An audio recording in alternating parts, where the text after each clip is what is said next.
always felt I was different compared to my family. I was always an outcast. I was separated. I was always treated less than. My mother always had this type of energy with her, like she hated me. She was jealous of me. It just, she would throw me under the bus for anybody, if that makes sense. And I never knew why. And it took some years, and I would always talk to God as I started growing closer to him. And I would say, why does she hate me so much? Why does she dislike me?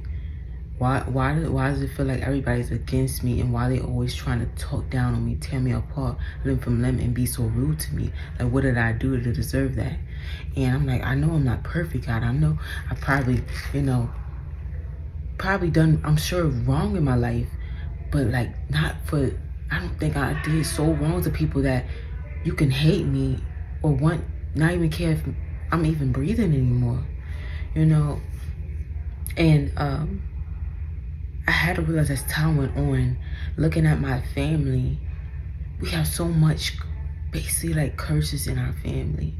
We have so much demonic spirits in the home, on my siblings, on my mother, like to witness, be able to be blessed with the eyes to see and ears to hear and to see, be able to see the demons in your mother's face is so sad and it's so terrifying, because it's just like, man, that's my mother.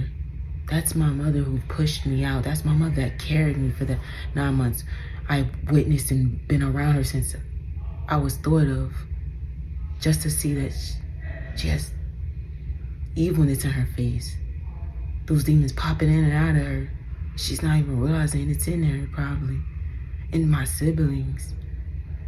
The wickedness in them, how they have monitoring spirits. They will wander and monitor and stand outside my door for over an hour and watch me, listen to me, talk to God. Weird stuff, And the household I grew up in was acknowledging that God is real, even though it clearly showed that they didn't have a huge amount of faith in him, right?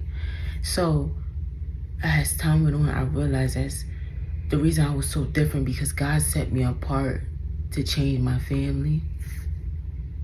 He brought me out of the home I was abusing, and then I was lacking so much knowledge in his presence, and he brought me out of there, because I would not have been in a place right here I am spiritually with him now.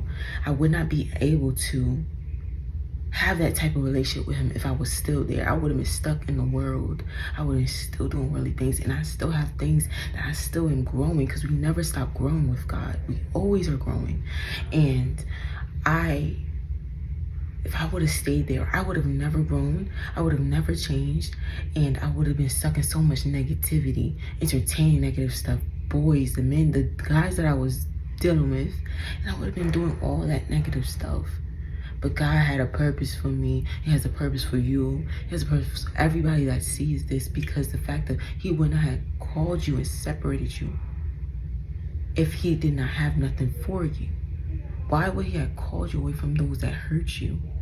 Just to say, okay, you can stay there. I don't have nothing good for you.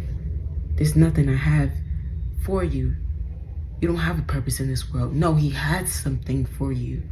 But you have to be willing to seek him, to know what it is. He's not going to let you know every little detail, because we can ruin it for ourselves if we have the knowledge of everything he has set in stone for us.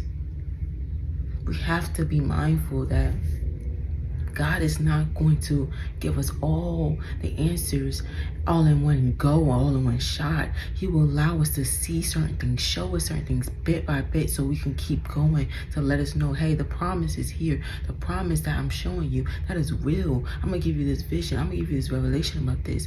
He's going to show it to you so you can have knowledge of something like that. But he's not going to keep giving he's not going to give you the whole entire thing about what he has in store for you all in one shot, because we can ruin it. It is known in our flesh we would get too big-headed, or we would get too focused on it and start idolizing it. So many things I started to idolize.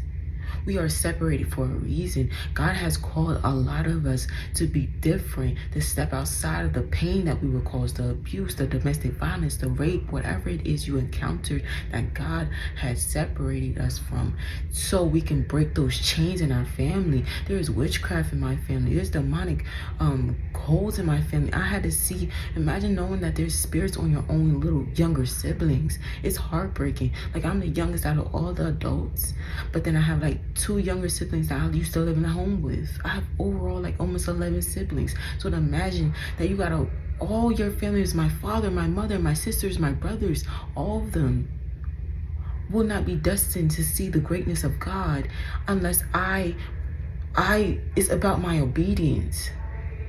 It's about how I move with God. If I do not follow the ways of Him and break those cycles, they will be damned, and so will I. I have to be willing to break those chains, because it's not me I'm breaking the chains for. It's not the future generation, for my family, the husband, all those things I'm breaking for, but it's also the weight on my shoulders of my own family. Because if I don't surrender to Him and change my ways, how can my family find God if I haven't found Him either? So people, y'all have to realize God has called you and you need to answer it. It is scary. Trust me, I kept running away because I did not want to change. I wanted to talk how I used to talk. I wanted to still curse. I wanted to still hang around the dudes I used to, while still trying to juggle God. And no, you cannot juggle the world and juggle God, because that's lukewarm. And it says you be spat out. And that's a whole nother video. But what I'm saying is, you are meant to break curses. You are meant to break the curse in your family, whether it's witchcraft, the curses, it's known in your family for the women to get sick or die, or the men to die or get sick, or it's known in your family for the women to having premarital sex, or indulging in having wedlock, experience of having children and not getting married, being baby mothers, being side chicks, or the men being baby fathers and that's all they are, or being deadbeats, or whatever it is that is a known curse on your bloodline, where you see consistency of the men in your family behaving in ways. The consistency in my family was rape and sexual abuse and domestic violence and pushing this type of mindset of being aggressive and mean-spirited towards each other and not loving each other. And that was something we didn't come across, where you can be emotional and show love to one another, hug one another, be genuine.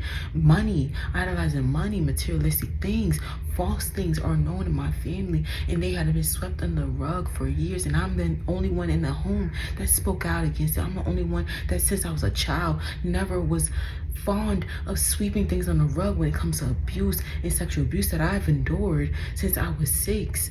And my family hated me because of that. That I didn't want to step down and let them step on my neck and say, okay, it's okay. No, I can loudly, proudly say, and I'm no longer in fear, even if they hate me. Because I already know a lot of them do it, and it's not them, it's their spirits, those demons that hate me, because they see what God has in store for me. They see the hands that's over me. I've been protected. I've been covered. God, the blood of Jesus is on me. And at the end of the day, I know who my Father is, and those demons hate it. It's not my mother who hates me. It's the demon that hates me. It's not my sister that hates me, that is jealous of me. It's the demon that's on her that hates me, that is jealous of me. I'm able to loudly say, it's not the man that raped me, the male siblings that took advantage of me that did it. It wasn't them that did it. It was those demons on them that did it. And I'm not willing to allow those demons to make me hate them and move in unforgiveness because they want me to hate them. I'm not finna do that. I'm not gonna do that. That's not gonna happen.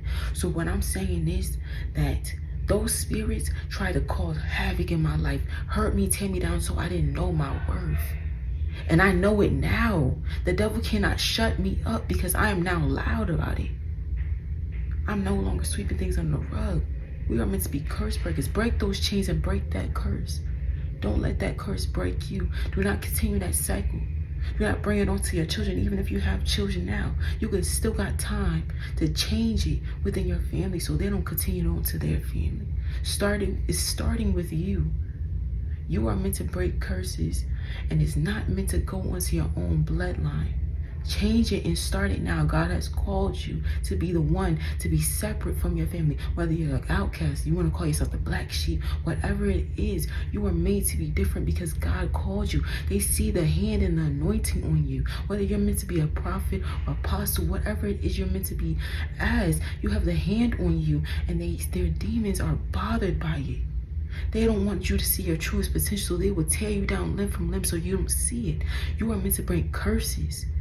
You don't ever come across people that will, some people that will tear you down. Some people will tear you down limb from limbs because they don't want you to see your truest potential, because they see it before you see it. You are meant to break curses. God has called you for a reason. He called me for a reason. He called a lot of people for the reason. Remember, it says, many are called, but few are chosen. Be those that are chosen, not just called, that he called you, but you didn't answer that call. So now you're not even chosen out of those batch that can be the ones that help and save and honestly serve God, but save your own people, sending them to God. Be those that are chosen so that they can move in the walks of God, and you can move in the walks of God, and your family that you'll one day have, or the family you already have. Be those that will change your community, the family, the bloodline. Do not continue that family tree that all it was based on was abuse or home wrecking or whatever it is that was not of God. You know what it is that's going on in your family bloodline that you are afraid to talk about, or maybe those in your family shut you up so you didn't talk about. It is time to break those cycles so they don't pass over and overflow onto your own new family or your already family. Do not allow that. We are meant to break cycles. Break those cycles or it will break you.